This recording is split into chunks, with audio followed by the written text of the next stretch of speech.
नमस्कार दोस्तों, आप देख रहे हैं देवप्रभात समाचार। मैं अंजनी तिवारी इस वक्त मैं मौजूद हूं प्रतापगढ़ जनपद के स्वरूपपुर ग्राम सभा में और यहाँ पर एक प्राचीन सूर्य मंदिर मेरे पीछे है, आप देख सकते हैं।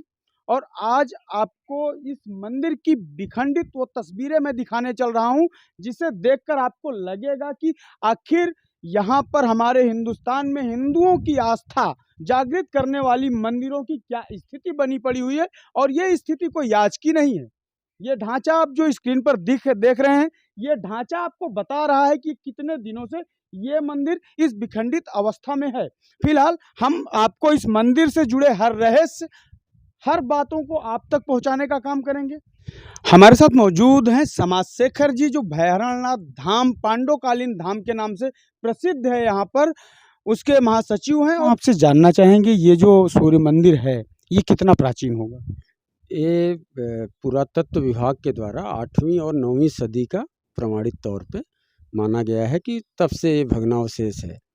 अच्छा, जैसे कि यहाँ पे हमें विखंडित ढांचे इसके दिख रहे हैं, जो पिलर्स हैं, अच्छी नक्काशियाँ तो हैं, लेकिन सब विखंडित अवस्था में पड़े हुए हैं। तो ये मंदिर तोड़ा कैसे गया या अपने आप गिरा, क्या हुआ था? मेरा जो अनुमान है अभी तक जो हम अध्ययन करके पा रहे हैं कि मोहम्मद गौरी ने जब हमारे यहाँ हमला किया था देश पे, तो बुंदेलखंड पे जब हमला किया था उसी समय यहाँ पर भी हमला हुआ था, क्योंकि ये सई नदी तक बुंदेलखंड का राज्य था और राजा उस समय के जो थे उन पर क्योंकि राजा महाराजाओं का मंदिरों से बड़ा गहरा संबंध था। उनके साम्राज्य का जो अभिन्न धरोहर होती थी वो मंदिरों के नीचे ही होती थी और राजाओं पर तब ये लोग कब्जा कर पाते थे जब उन मंदिरों पे कब्जा होता था। जैसे कि अगर हम बात करना चाहें राजस्व अभिलेखों की, तो क्या राजस्व अभिलेखों में ये सूर्य मंदिर दर्ज है? यहाँ का जो इतिहास है वो कालखंडों के हिसाब से जब देखेंगे तो महाभारत काल में भी समृद्ध है, रामायण काल में भी समृद्ध है और में चाह पोख्ता के रूप में आज भी दर्ज है 14 बिस्वा भूमि, और जो सरकारी और सार्वजनिक है।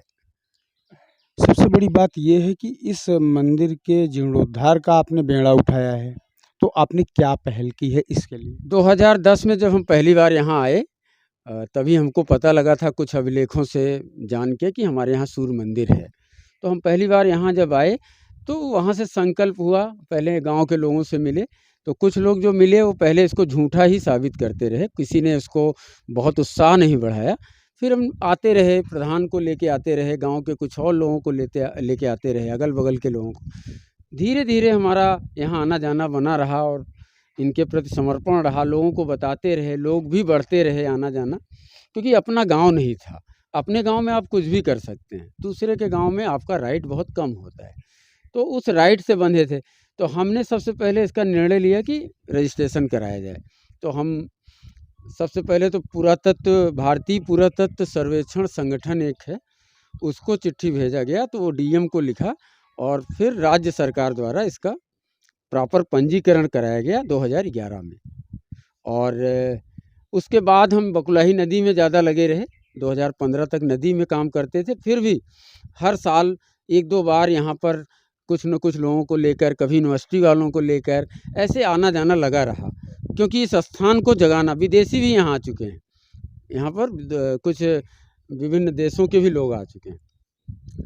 2015 में जैसा कि हमने आपको बताया कि यहाँ पर एक सार्वजनिक बैठक की गई और उस बैठक में यहाँ पर सूर्य मंदिर विकास समिति के नाम से एक सामान्य सी संस्था का गठन करके और गांव के ही लोगों को उसमें अध्यक्ष, मंत्री ऐसे करके जिम्मेदारी ली गई और एक कोष बनाया गया। उस कोष में 10,000 रुपया हमने भी 2015 में दिया है और लोगों ने भी घोषित किया है। और उस कोष को फिर उसके बाद हम लोगों ने कभी बैठ नहीं पाए, उसको आगे नहीं लेके चल पाए। अब एक दिन फिर बैठक करेंगे, जो लोग और भी इंटरेस्टेड हैं सबको जोड़ के, और इस मंदिर के विकास के कार्य को आगे बढ़ाएंगे। मंदिर का निर्माण आप कैसे करेंगे, क्या विधा होगी आपकी, और कब तक इस मंदिर का निर्माण करने का आप लोगों ने संकल्प लिया है? संकल्प तो 12 साल पुराना है और शायद अगला 12 साल और हो सकता है, तो संकल्प लंबा है। लेकिन इसमें हमारी एक जिम्मेदारी निश्चित है, मतलब हमारा एक यही तो समाज भी, यहाँ समाज की सबसे ज़्यादा कमजोरी है, क्योंकि ये मंदिर अगर बुरी हालत में है तो इसका सरकार दोषी नहीं है।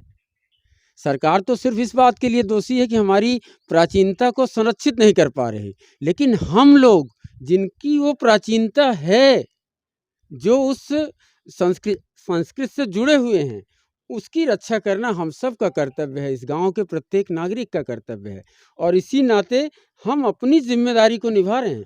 हमारी अपनी जिम्मेदारी एक नागरिक के रूप में है।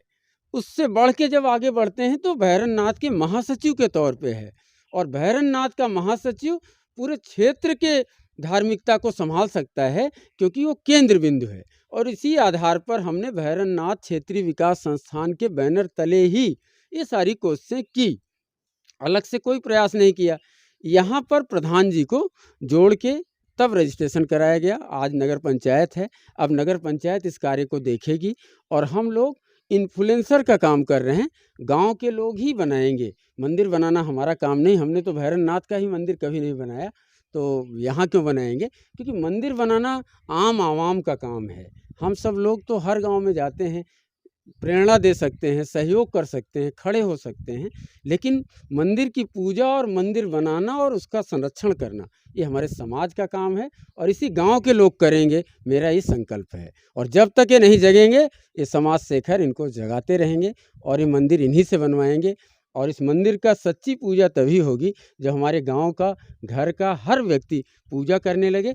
पहले कभी नहीं पूजा होती थी, आज सच्ची बात है, मोतीलाल जी बताएंगे, इस गांव के सभी लोग पूजा करते हैं। यही हमारी उपलब्धि। बहुत बहुत धन्यवाद आपका। अभी हमारी बात हो रही समाज शेखर जी से, जिनका कहना है कि हम लोग संकल्पित हैं इस मंदिर के निर्माण के लिए और बहुत जल्दी ये मंदिर बनकर तैयार होगी।